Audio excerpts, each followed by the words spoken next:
पूरे प्रकरण को देख करके मुझे बहुत ज़्यादा, मेरे लिए बहुत शॉकिंग है ये। हालांकि इस तरीके की घटनाएं होती रहती हैं। मैं बस 2 ही 3 लाइन में आप लोगों को ये ब्रीफ करती हूँ कि ये भरत भूमि है। यहाँ पर जब एक सीता का अपहरण होता है तो रावण के पूरे वंश का नाश होता है। यहाँ जब द्रौपदी का वस्त्र हरण करने का प्रयास किया जाता है तो पूरे कुरु वंश का नाश होता है।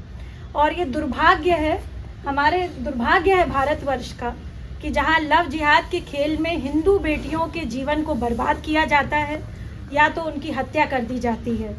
अब सारी हदें इस केस को देखने के बाद मैं समझती हूँ पार हो चुकी हैं। लव जिहाद के खेल ने देश की बेटियों को लव जिहाद का शिकार हम नहीं होने देंगे और लव जिहादी का ये जो मानसिकता है इसको अंत करने का अब समय आ गया है। मैं उन सभी लव जिहादियों से यह कहना चाहती हूँ और आगाह कर देना चाहती हूँ कि सुधर जाओ जिहादियों, वरना तुम सबको चुन चुन करके राख के ढेर में मिला दिया जाएगा। हमने कड़ी कार्रवाई करी है और ये खुद भी हैं, बहुत ज़्यादा पीड़ित है। हमने बीएनएस की जितनी धाराएं सख्त लगाई जा सकती हैं, क्योंकि धर्म परिवर्तन करवाने का जो है बच्ची पर दबाव डाला गया। और इस बेटी पर जो है सबसे बड़ी बात है, धर्म परिवर्तन के साथ साथ इसने अटेम्प्ट टू सुसाइड भी करने का कोशिश करी, क्योंकि बार बार उसको हरास किया जाता था। इस तरीके के डॉक्टर रमीज मलिक, इसको हम जो है अरेस्ट करवाएंगे और एफआईआर लॉन्च कराएंगे और कड़ी से कड़ी कार्रवाई करवाएंगे। मैम, ऐसे प्रकरणों में ज्यादातर देखा गया कि एफआईआर लॉन्च होती है, तो इस मामले में यूपी राज्य महिला आयोग के पास पीड़िता सीएम पोर्टल पे शिकायत की गई, तो क्या ये नजरअंदाज किया गया पुलिस की तरफ से प्राइमा फेसी? नहीं, अभी बिटिया सबसे पहले हमारे पास आई है और अभी ये बहुत ज़्यादा डरी हुई थी, इसलिए कहीं नहीं गई।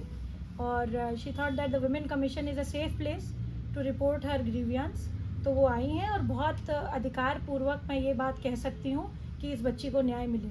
क्या मैम एफआईआर भी दर्ज हो जाएगी, आज ही आया ये केस।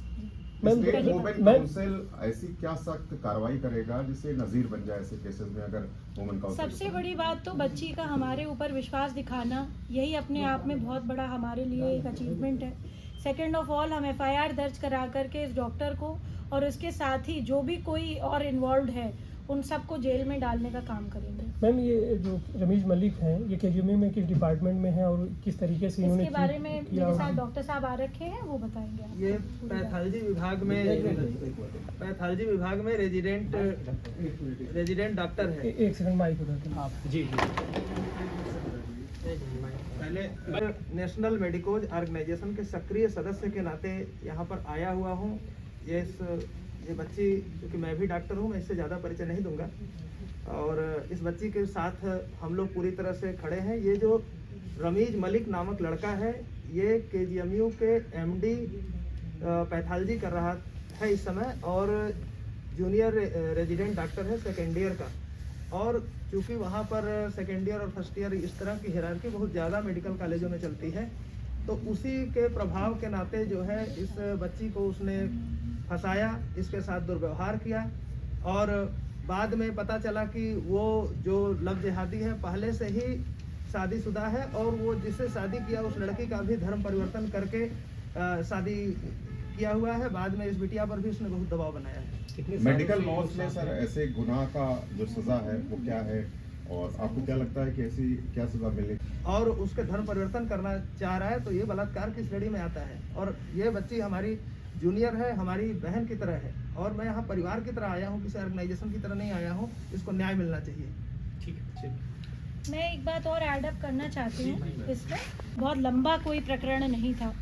इस बच्ची को पता भी नहीं था कि वो शादीशुदा है कि नहीं है। और सबसे बड़ी बात यह है कि उस आदमी की 2 शादियाँ हो चुकी हैं। वो और दूसरी मतलब जो उसका भी जो है धर्म परिवर्तन कराया गया था, वो भी एक लड़की हिंदू लड़की है।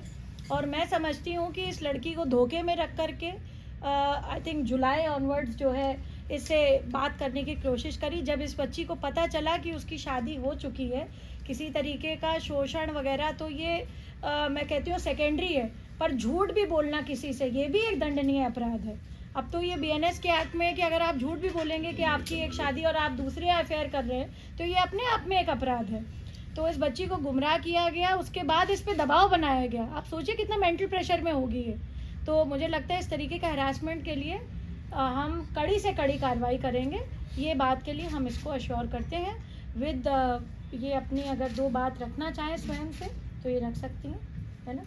उनके पास आने के बाद उनको कोई किसी तरीके का अभी थ्रेट नहीं आया है, पर वो बहुत डरी हुई है क्योंकि उस आदमी को मना करने के बावजूद कि आपकी शादी हो चुकी है, आप एक रिलेशनशिप में हो और आप मेरे पीछे पड़े हुए हो, उसके बाद भी उसको मैनिपुलेट करने की कोशिश करके, उसको मेंटली हरास करके, उसको बार बार फ़ोन करके, उसका पीछा करके, स्टॉक करके उसको बहुत प्रताड़ित किया गया है। मैम इस मामले में जैसे वो डॉक्टर हैं जो रमीज हैं, इसके अलावा उनकी फ्रेंड सर्किल में भी क्या कुछ लोग ऐसे हैं या फिर उनके साथ भी कुछ लोग ऐसे इसका मिले तो हैं? खुलासा अब हम लोग जांच करेंगे ना इस पे नहीं, अभी- कि ये कितने लोग इन्वॉल्व हैं। जब जिसने इतनी शादियां कर रखी हो और उसका काम हो ये फंसाने का लड़कियों को, और खास तौर से हिंदू लड़कियों को, तो हमें तो देखना ही पड़ेगा ये। मैम केजीएमयू की तरफ से जिस तरीके से अपना बयान जो जारी किया गया था उसमें ये बताया गया कि अभी तक उनके पास इस तरह की कोई शिकायत नहीं पहुंची है, लेकिन सोशल मीडिया के माध्यम से केवल उनको जानकारी मिली, जिसके बाद वो एक कमेटी बना रही हैं। नहीं, क्या प्रॉक्टर उसका- को उन्होंने प्रॉक्टर से- शिकायत लिख दी है, प्रॉक्टर को लिखित शिकायत दे दी गई है। तो इस और क्या अभी तक आपके साथ हुआ है?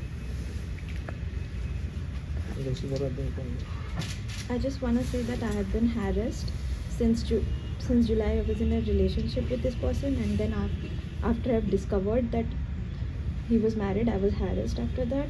If I wanted to get out of it, and I've just come to ma'am that she is going to help me, and I have all my hopes and everything with ma'am. I have issue with my security. I'm very scared, and I just know that ma'am is going to be with me. That's it.